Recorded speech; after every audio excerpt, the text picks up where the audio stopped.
Welcome back to the Deep Dive. We are jumping straight in today, looking at some core crypto infrastructure. Yeah, we're tackling Linea. Exactly. The goal here is simple.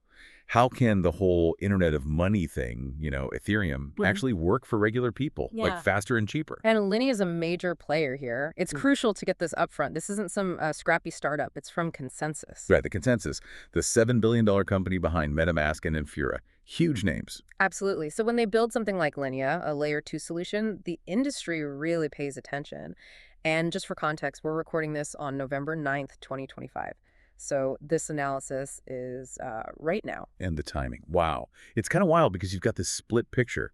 On one hand, Linea is pulling in massive institutional trust. We're talking Swift, JP Morgan. Global banking giants, yeah. Unprecedented stuff for an L2. But then literally tomorrow, November 10th, there's this huge Linea token unlock scheduled.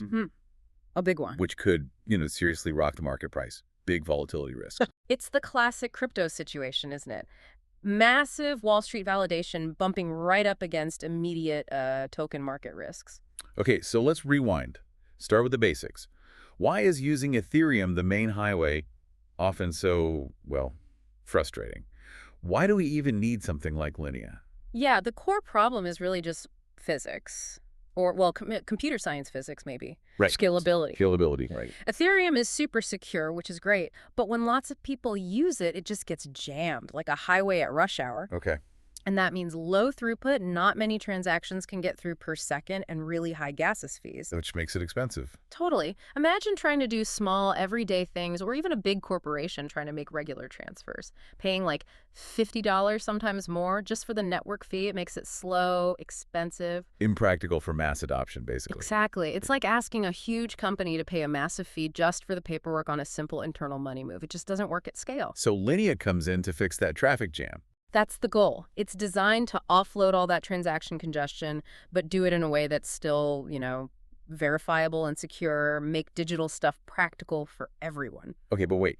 If they move transactions off the main chain, isn't there a trade-off, like less security or decentralization? How does this zero knowledge or zk thing really work? Yeah, that's the clever part. The zk Rollup technology. Think of it like this. Ethereum is the main highway, right? Super secure, where all the valuable stuff is ultimately settled. Okay. Linea is like a dedicated, super fast express commuter train running alongside that highway. A train. I like that. So this Linea train takes thousands of passenger transactions off the main road. Precisely. Handles them separately. But here's the zk magic. Before that train is allowed to merge back or, let's say, report back to the main station, you don't need to check every single passenger's ticket again. Instead, the train provides one single tiny cryptographic proof, like a master ticket. And this one ticket mathematically guarantees everything that happened on the train was legit. Exactly. It proves every single transaction was processed correctly, safely, followed all the rules, without having to reveal all the individual details on the main chain. Wow. Okay. That's efficient. It comes from the zkEVM technology, that's zero-knowledge Ethereum virtual machine. Linea uses it to process tons of transactions off-chain, bundles them, and then just posts that single small proof back to Ethereum. So it actually helps Ethereum, makes it stronger, not just faster. That's the aim, yeah. Strengthen Ethereum's overall capacity. And get this, the unfair advantage, right? Native distribution. They have MetaMask integration. Doesn't that mean Linea starts with a massive built-in user base? Yeah. Bigger than almost any other layer 2 just starting out? Oh, absolutely. That's the Consensys power play. When a $7 billion giant builds something, they can plug it straight into tools millions already use and trust. Yeah. It's a huge, huge head start in these scaling wars. They don't need to fight for users in the same way a new project would. Okay. Let's peek under the hood then. How does this machine actually work step by step? Let's start with paying for things. Right. So step 1 is just making the transaction. You, the user, submit your transaction on Linea. Sources say it's like 15 to 20 times cheaper than doing it straight on Ethereum Layer 1. 15 to 20 times cheaper. Wow. And crucially, you pay the fees only in ETH. Ethereum's native currency keeps it simple. No weird new token needed just for gas. Okay, simple enough. Then step 2, generating that magic proof. I see they use something called Vortex, and it mentions lattice-based cryptography. Sounds complicated. Why should, say, a Swift exec care about that specific term? What's the quick takeaway? Yeah, you don't need the deep math, but the takeaway is long-term security. That lattice stuff means Vortex, their proof generator. It's apparently super fast. Uh-huh. It doesn't need a trusted setup, which is a security plus. And here's the big one. It's designed to be quantum resistant. Quantum resistant, like safe from future supercomputers breaking the encryption. That's the idea. They're basically building infrastructure that aims to be secure even decades from now when quantum computers might be a threat. For institutions planning for the long haul, that's a massive selling point. Right, future-proofing. Right. Okay, that makes sense. So Vortex makes the proof, sends it to Ethereum. Got it. Yeah. The money. The economics. Tech is cool, but how does this system actually make the Linea token valuable? Okay, yeah. This is where their unique economic engine kicks in, the dual burn mechanism. It only activated just recently, early November. Dual burn. Okay, tell us how that works. So Linea collects its network fees from users, remember, in ETH. It takes the net revenue from those fees and splits it. 20% of that ETH revenue is just burned, destroyed, poof. Permanently removed. So that actually helps make ETH itself a bit more scarce, benefiting Ethereum's own value. Correct. It contributes to ETH being deflationary. Then the other 80% of that net ETH revenue is used to automatically go out and buy back Linea tokens from the open market. And then it burns those Linea tokens too. Whoa. Okay, so the network's own activity, the fees people pay in ETH, is directly used to reduce the supply of Linea tokens. Exactly. It creates this direct mechanical link. The more people use Linea, the more ETH revenue it generates, and the more Linea tokens get bought and destroyed. That is a pretty powerful feedback loop if the network gets busy. Okay, so let's translate this. For you, listening right now, what are the real practical benefits for a regular person or maybe a company? Well, for individuals, the obvious win is cost and speed. Your transactions are way cheaper, 15, 20x, like we said, and faster. Right.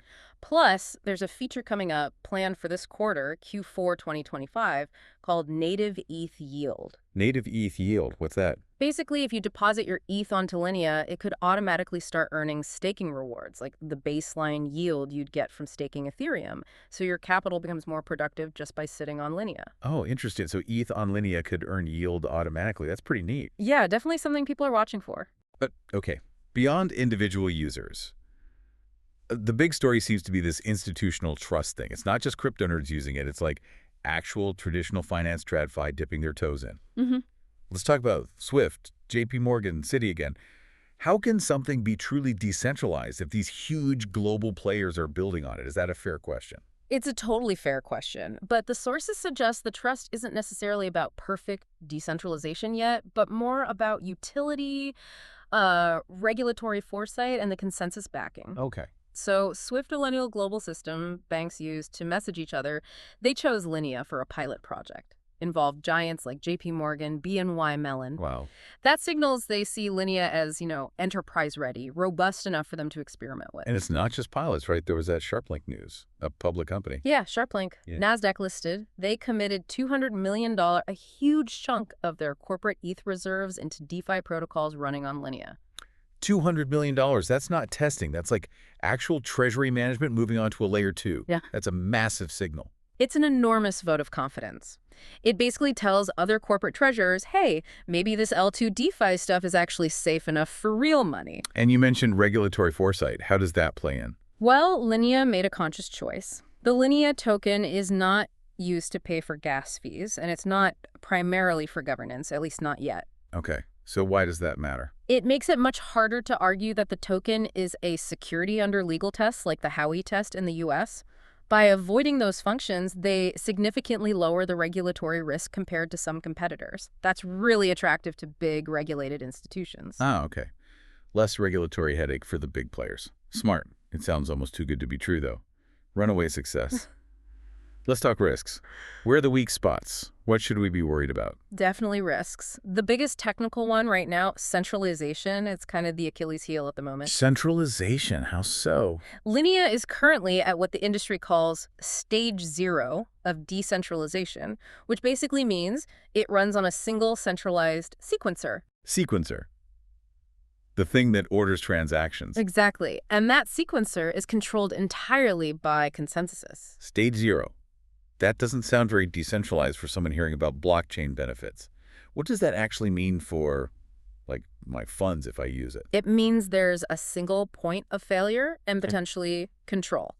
We actually saw this play out back in June 2024.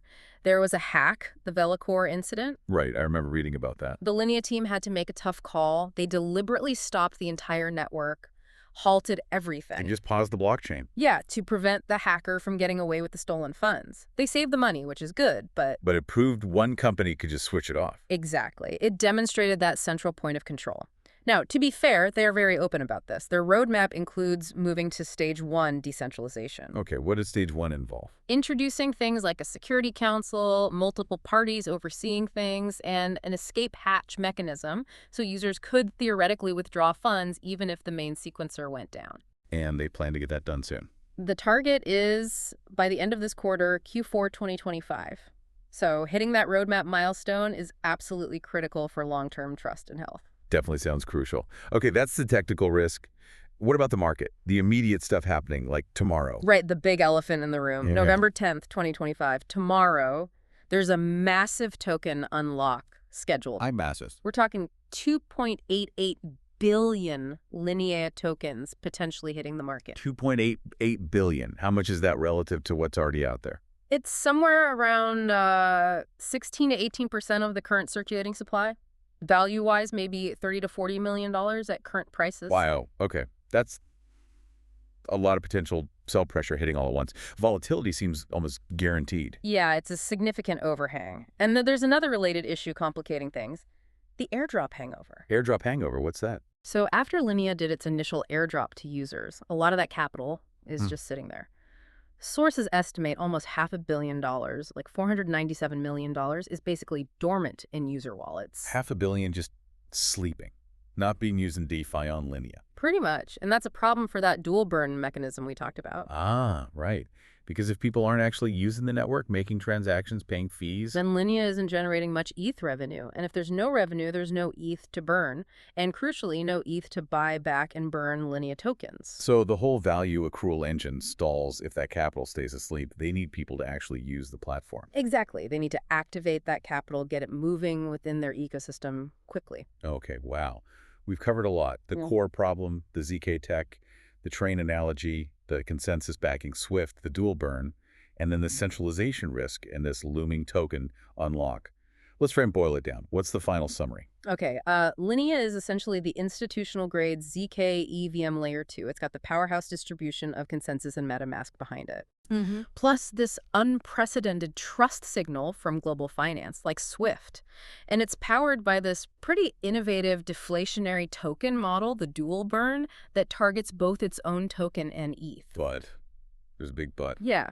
But its long-term success really hangs in the balance. It depends entirely on Consensys delivering on that decentralization roadmap. Moving beyond stage 0. Right. And on waking up that $500 million in sleeping capital to actually fuel the economic engine, all while facing fierce competition and, well, navigating this immediate token unlock pressure tomorrow. That sums it up nicely. Powerful potential, significant hurdles. Now, before we wrap up, here's a final thought, kind of provocative for you to chew on. Okay, lay it on us. We know Consensys is planning an IPO, right? They're using bankers like JP Morgan, Goldman Sachs. Right. And we just talked about how Linea has major institutional players like JP Morgan involved in pilots. If Linea's success becomes a key factor boosting Consensys's IPO valuation, does that maybe suggest that Wall Street's adoption of crypto, at this stage anyway, is less about who has the absolute best, most decentralized tech, and maybe more about who has the established corporate relationships, the perceived regulatory safety, and the backing of a known entity like Consensys? So is adoption driven more by relationships and perceived safety than pure tech merit? That's an interesting question. Definitely something to think about regarding how this space actually integrates with traditional finance. Exactly. Food for thought. And hey, if you found this deep dive interesting, please do like and subscribe to the channel. We put in the hours doing the research so you don't have to. We really hope this gave you the insights you need on Linea. Thanks for tuning in, and we'll catch you on the next deep dive.